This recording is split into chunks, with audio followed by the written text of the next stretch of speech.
like the Pharaohs built a camp in this station.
Everybody, it's Leeroy from Leeroy Gaming, and I am here today to share with you another brand new build. This is called the Toxic Freeze build for the Technomancer.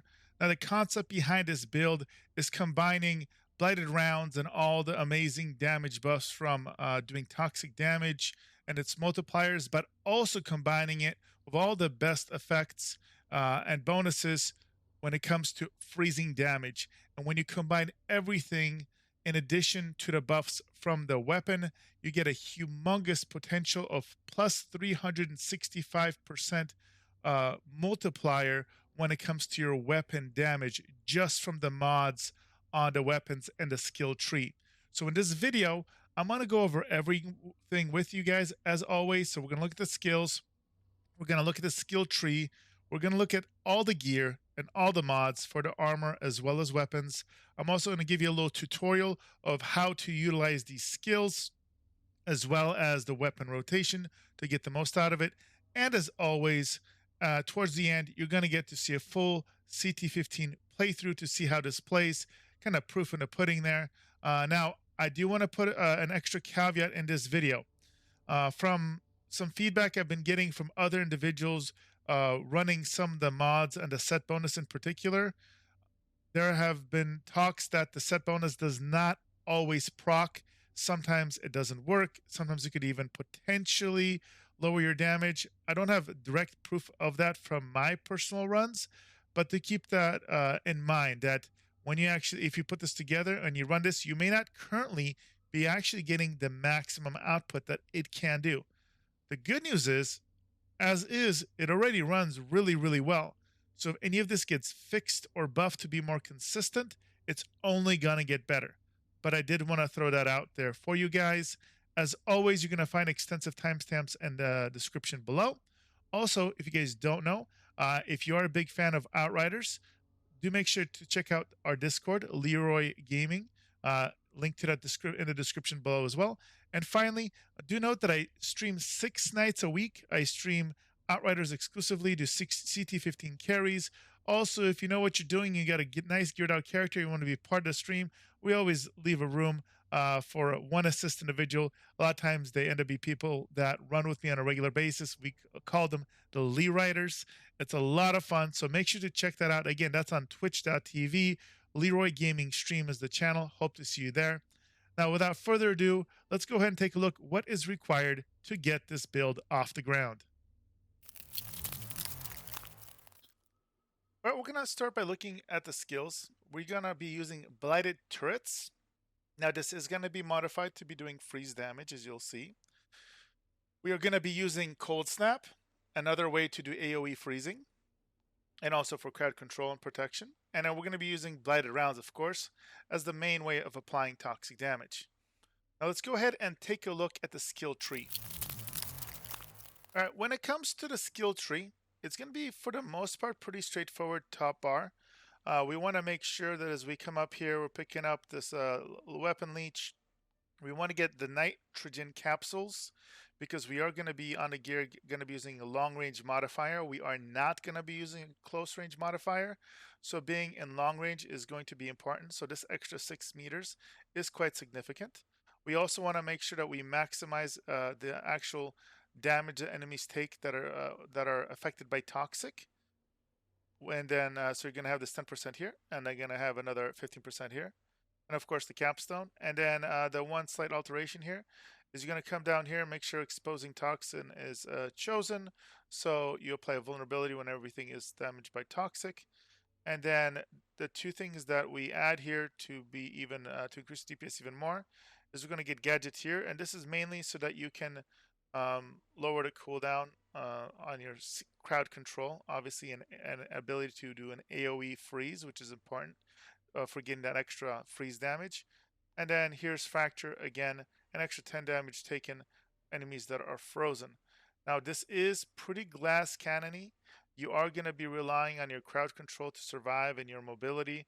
You could, if you're struggling and want a little extra defense, you could, for example, sacrifice one of these two, which is going to probably fracture, more likely, so you can still have your crowd control. And instead, you can go ahead and pick up Anita plating if you need a little extra resistance, if the anomaly damage is killing you. Or if you feel like you don't have quite enough armor to deal with that physical damage, you could also pick up armor plating. So that's up to you, but this setup I have here is for kind of like min-maxing the damage. All right, now we're going to look at the armor mods, and then weapon and weapon mods, starting with the armor. So the helmet is going to be a custom-made epic helmet. The stats that you want to get on here are bonus firepower, cooldown reduction, and long-range damage. Now notice that a lot of builds that go Blighted rounds are going to get close-range damage, which is fine. But here, because we want to get cooldowns as low as possible, so that you can apply freeze AoE freeze effects more regularly, we want to actually stack that cooldown reduction as much as possible.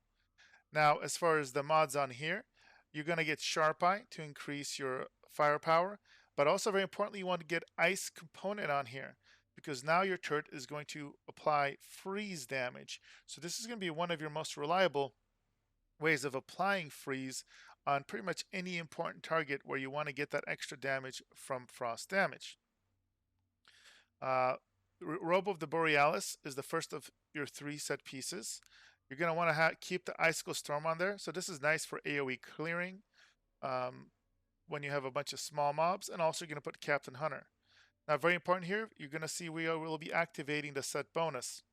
Now the set bonus has changed about 3 times. In its current iteration, it is quite good, but only when it comes to weapon damage. So it increases weapon damage on frozen enemies by 90%. Now, this is the element that doesn't always seem to work from some reports out there. So this is why this is such a big number and why your damage can fluctuate some. I can't necessarily prove or deny how often it works. It's a little hard to track, but just note that this is likely, if anything, to become even better. Now notice it also says also critical hit damage is increased by 10% for all party members for 8 seconds after cold snap usage. I've also heard some rumors that even though this looks like it got rewarded, so it's supposed to help everybody, some people are still stating this only helps the other party members and not yourself. So again, if it's working properly, it's helping you a little bit extra, even though 10% is not huge. But if it ends up getting fixed to make to work more often or work all the time, If anything, this is only going to increase your damage versus what you may initially get. So, but again, I wanted, just as in the intro, wanted to point that out. And not surprising, this 90% is a huge boost to damage. You're going to be picking up the legs as well. So what's nice about both these first two pieces, set pieces, is that they have that bonus firepower. They're going to have long range damage. And even though I wish it had cooldown reduction, status power is not bad because that's going to increase how long your frozen enemies stay frozen and also increases the damage of your toxic dot. And of course here we're going to be taking freezing boost to again increase the damage enemies take while they're frozen. And also Bloodlust is an amazing firepower buff as well that's pretty easy to maintain. And finally we have Gloves of the Borealis Monarch. Now what's great about this one is you do get cooldown reduction, you do get long range damage. Unfortunately, the one loss we have is max health instead of firepower here. However, the fact that you can get Shatter on here innately is huge. And then it allows us to put our other mandatory mod, which is Toxic Lead. Killing shots on enemies afflicted with toxic replenish 40% of your ammo in your magazine. This, if played correctly, is going to allow you to keep your Blighted rounds up pretty much 100% of the time. If not, maybe, there may be some rare situation in a group where it may drop. But when you're playing solo, you should be able to kill things quickly enough to constantly replenish just with this one mod. And then finally, you're going to have your boots. Your boots are going to be, again, custom rolled. Bonus firepower, cooldown reduction, long range damage. You're going to get Euthanizer. Again, 25% extra damage taken by enemies that are afflicted by Toxic, which should be all of them all the time. And then you have your one quasi-defensive hybrid mod. So this is going to have an 80% uptime because if you notice here, it lasts 8 seconds, 10-second cooldown. But again, you're going to get a nice firepower bonus. The anomaly power doesn't hurt, and you're going to get that extra armor. And this armor does make sense, make a big difference. If you kind of look, this is 41,000. Your base is 54,000 or 55,000. So this almost doubles your armor, makes a significant percentile difference when it comes to what your physical damage reduction is there. So again, this is going to be a pretty glass cannon-y build, but your crowd control of all the freezing should help out quite a bit. Now let's go ahead and take a look at the weapons and the weapon mods. So your primary weapon is a doozy. It's the Amber Vault, and we are going for a double whammy here. Now, you're going to have Killing Spree on here, which it comes with, but you're also going to put Dark Sacrifice. So yes, these do stack. And when you have 3 enemies killed, yes, this will actually increase your weapon damage bonus by up to 150%. 75 from both of them. But you will be continuously, while in combat and while on a mission, be taking damage. So you need to be constantly killing things. Otherwise, you're going to drop low. You also have to be careful. Anytime you have a hold point mission where you kill all the enemies and you're just sitting there for like 20 seconds while you wait for new things to spawn, this will pretty much get you down to 50%.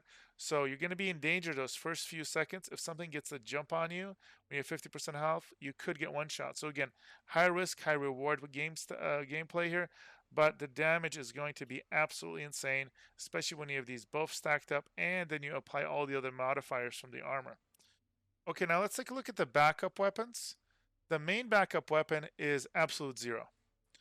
Now, the only time you should have to swap over to Absolute Zero is if your Blighted round buff drops. If this happens, the only modifiers they can really count on are going to be your freezing modifiers until you get Blighted rounds up again. So you want to swap over to Absolute Zero at that point. You're going to have Dark Sacrifice here, so it's still going to be a nice 75% damage increase.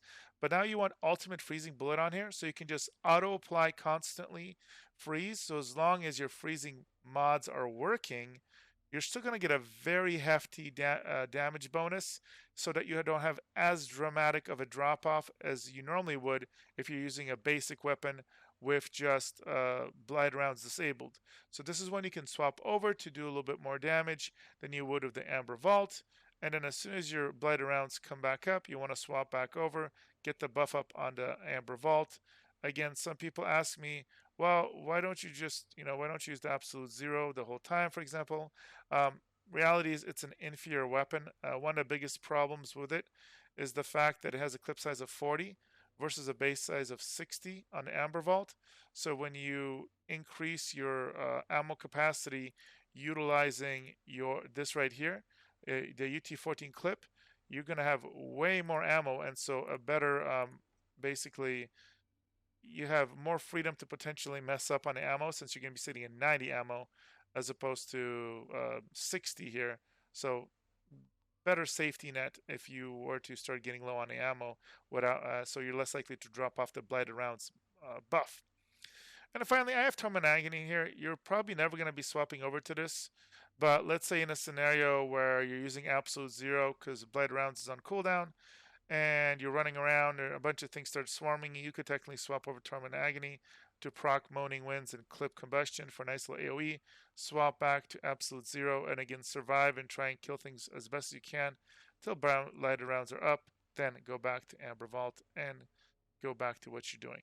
But if you're doing everything right and Blighted rounds doesn't drop, you should never swap off Amber Vault. So those are the weapon setups. Okay, so now let's do a bit of a skill and weapon tutorial. So this style, once you get used to it, is pretty fun. It's a little bit more complicated than a pure Blighted rounds build, but again, I feel like it has better DPS potential overall, and it has way better crowd control. So you will notice one thing, as I mentioned in the weapon and mod section, because of the way you have your skill tree, you'll notice I have 90 ammo, which is a big deal on this Amber Vault. So whenever we start, we want to make sure we get the buff up for the Blighted rounds. And then as we kind of approach a situation, you're going to drop your Blighted turret. Now, remember, as I mentioned, you're going to be actually doing frost damage of this. So it's going to kind of like a frost flamethrower. Generally speaking, if you can, you want to prioritize targets that are currently frozen from this or from your AoE.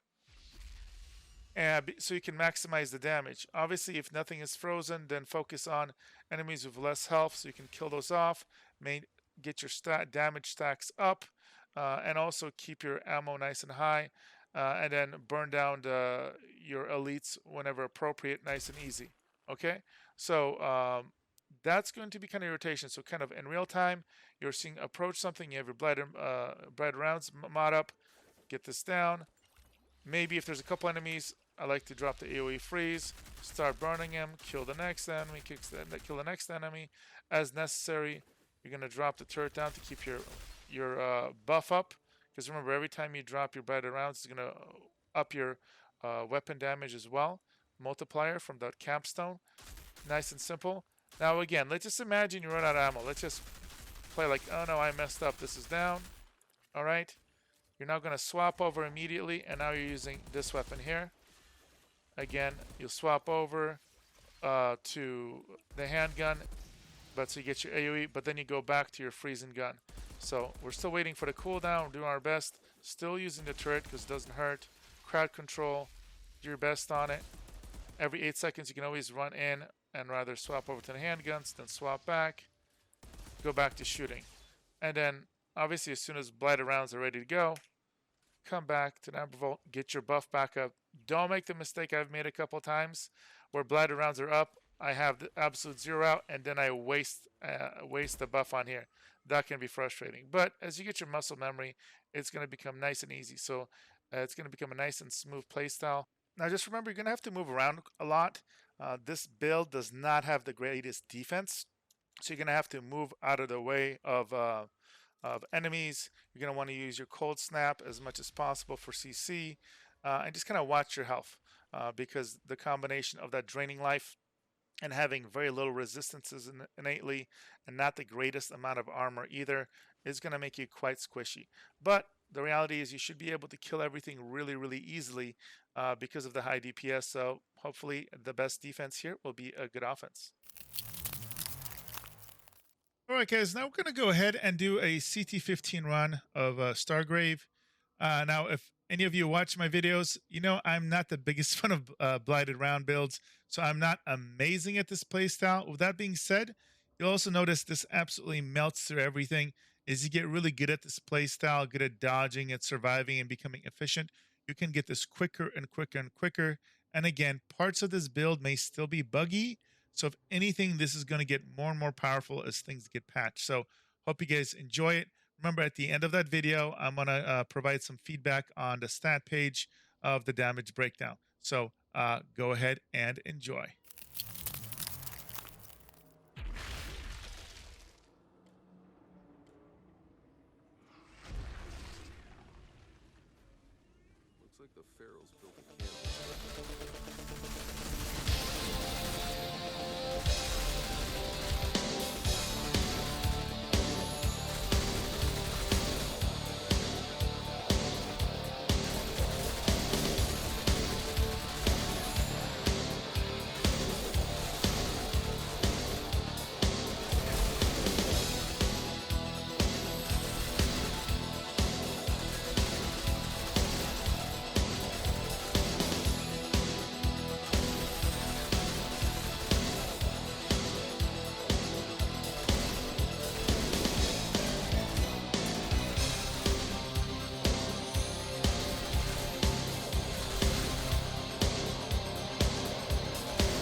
Found a pod down here guarded by monsters. I've secured it. And plenty of rock samples for you to play with. Perfect. I can't wait to run the tests. Strange that the monsters are interested in the pods. Perhaps they're drawn to the humming from the electronics inside. They're just attracted to big shiny things.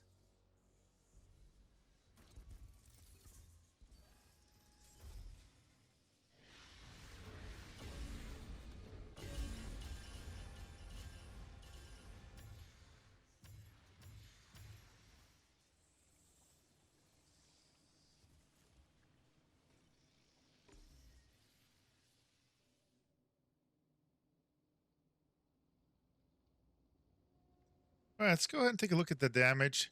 So again, total damage 170 million basically. 152 million of it is blighted rounds. A little bit of damage of mod icicle storm damage there. Big thing for that, honestly, is going to be just cleaning up trash. So nice and simple, very straightforward, very, very effective. So there you have it, boys. The Toxic Freeze build, which is a frosty take on a traditional blighted rounds build. Lots of freezing, lots of toxic damage. It already does really, really well. And I think once the bugs get kind of fixed, it's going to rise up the rankings. And I think it is a funner version of the traditional blighted round build. It does require, obviously, that you collect a 3-piece set, which can potentially be a little bit more work. But if you like the feel for it, go ahead and give it a shot. If you enjoyed this video, as always, make sure to like, subscribe, hit that notification bell.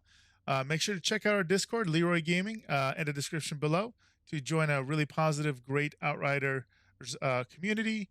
And if you want to join me on one of my runs, either as a carry or an assist, make sure to come to twitch.tv, Leeroy Gaming stream. I stream their Outriders 6 nights a week. You can find a schedule there as well. And I will see you guys in the next video.